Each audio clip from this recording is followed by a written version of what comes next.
Kwa majina naitwa Omar Ahmed, nimekuwa MCA hii wodi ya Kaloleni hapa Voi kwa awamu mbili.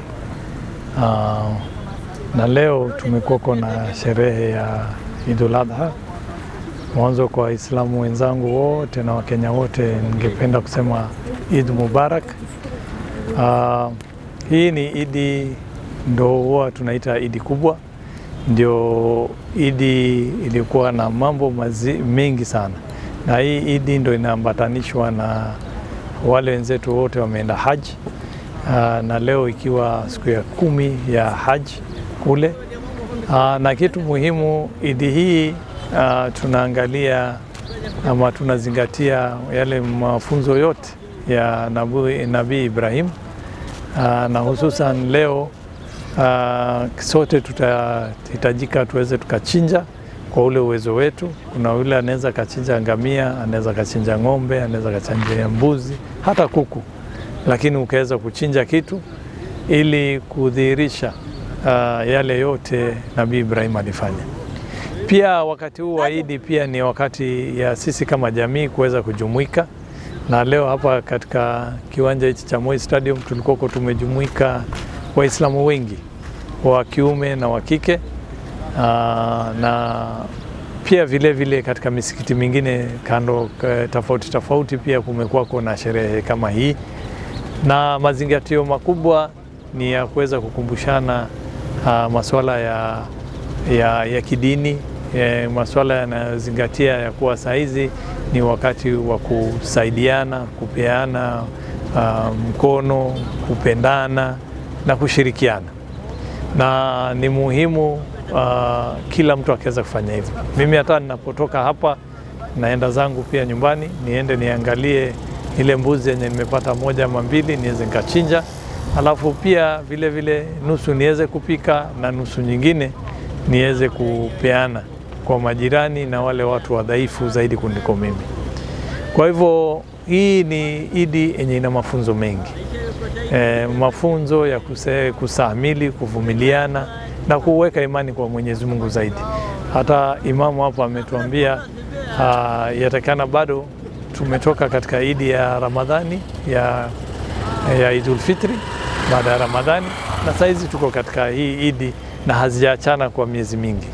Kwa hivyo ni kumaanisha bado tuendelee kuyazingatia yale yote tulijifunza wakati wa Ramadhani, mambo ya maombi, mambo ya kusaidia waliokuwa wanyonge katika jamii, na pia vile kutenda wema wingi sana na kufanya maombi mengi. Kwa hivyo leo hapa tumeombea nchi yetu, tumeombea taifa letu la Kenya, na pia vile tumeombea jamii zote na wale watu wote na familia zao, na si hao tu peke yao, pia wale wenzetu wameenda mbele ya haki tumeombea, na pia vile tumeombea wale hali zao ni ngumu, wale wagonjwa pia huwa tunasahau kuweza kuwaombea. Na pia wakati huu pia ni vizuri zaidi mtu uweze kuenda hospitalini utembelee pia wale hawajisikii vyema, na kuwapatia matumaini ya kuwa Mwenyezi Mungu ataweza kuwapatia shufaa na ataweza kuwapatia afya bora, na wataweza kupona na wakaondoka pale wakaanza kwenda kwa familia yao. Japokuwa haya yote yanatendeka, tunajua tuna shida kubwa sana, hususan kwa swala la uchumi. Saa hii mafuta yalipanda, yakisemekana mazingatio kubwa ni yale mambo yanaendelea duniani kote, lakini ni huimizo.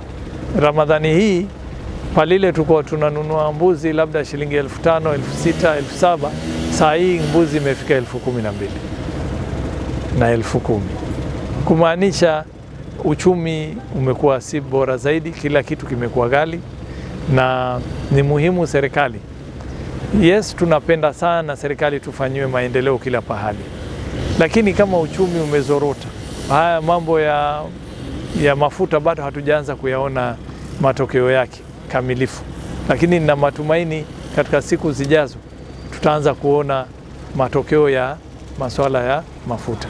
Hatujaona yale mambo yenye vile vitu zote tuna import katika Kenya hii yanayotoka ng'ambo ya kija Kenya.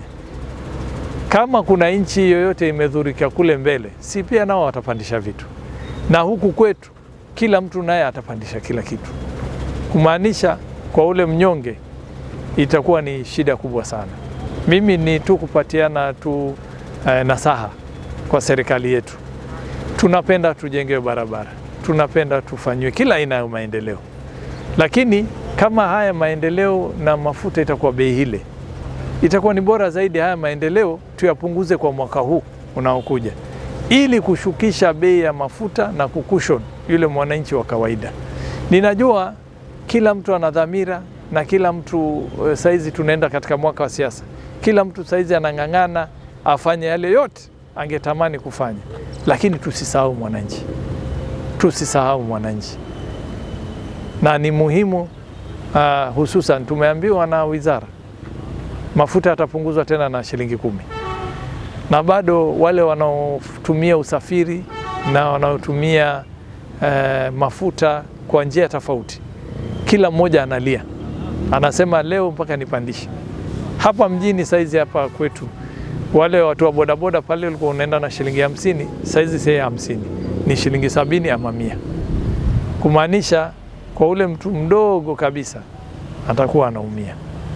Kwa hivyo ni muhimu serikali wasikize yale mambo yenye wananchi wanasema, kwa sababu ni muhimu. Huyu mwananchi ndo amekuweka pale. Huyu mwananchi ndo alikuambia nataka mradi huu. Na huyu mwananchi tena ndo anakuambia haya bei ya mafuta, toeni pesa upande hii, ekeni upande hii. Sasa utakuwa wamsikiza nani? Si utamsikiza yule alikuwa upatia hiyo jukumu. Kwa hivyo rais, ninajua wewe ni mtu mshupavu, ni mtu uliingia katika awamu hii ya miaka 5 ukisema wewe unaangalia yule mtu wa chini. Kwa niaba ya wale watu wengi wenye wengine hawana usemi, wengine hawawezi wakaongea, na kwa leo hii siku ya Idi, tafadhali angalieni hiyo. Kama ni pesa ya CDF ipunguzwe kidogo. Kama ni pesa kidogo ya kaunti ipunguzwe katika yale maendeleo. Na pia vile vile zile maendeleo serikali inafanya, zingine mnaweza mkapunguza, mkasema hii hatutaweza kufanya, hii tutaweza tukafanya, ili kusudi tuweze kukushon mwananchi wa kawaida. Ninajua mimi si mtu mwenye najua swala la uchumi sana, lakini najua uchumi kitu kimoja, one of the biggest drivers ni fuel or transportation. Hii sekta ya usafiri na yote inatumia nini? Mafuta. Kwa hivyo utaambiwa sivyo hivi, sivyo hivi. Yes, tunataka masoko, tunataka mastadium, tunataka barabara, tunataka hospitali zetu zijengwe ziwe kubwa zaidi. Lakini bila mimi kuweka chochote mdomoni, chakula kikiwa ghali, usafiri ikiwa ghali, kumaanisha kila kitu itapanda.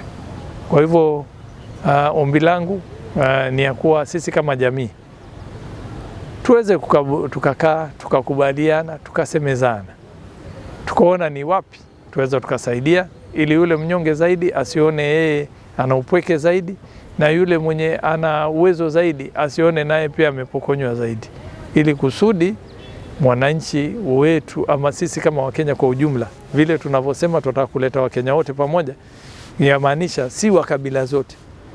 Kabila wachana naye kando. Tunasema wale wa Kenya wote wa tabaka tofauti, aliyekuwa maskini na aliyekuwa tajiri na aliyekuwa katikati, wote waweze kukutana na wote waweze kuona ya kwa hii Kenya yote ni wao wote pamoja. Kwa hivyo mimi kwa Waislamu wenzangu na wale ndugu zangu wote waliokuwa nchini Kenya na hapa kaunti yetu na mji huu wetu wa Voi, nawatakia Idi njema, Idi iliyokuwa na baraka, iliyokuwa na manufaa zaidi, na Idi yenye itaweza kutuunganisha sisi sote kama Wakenya. Asante.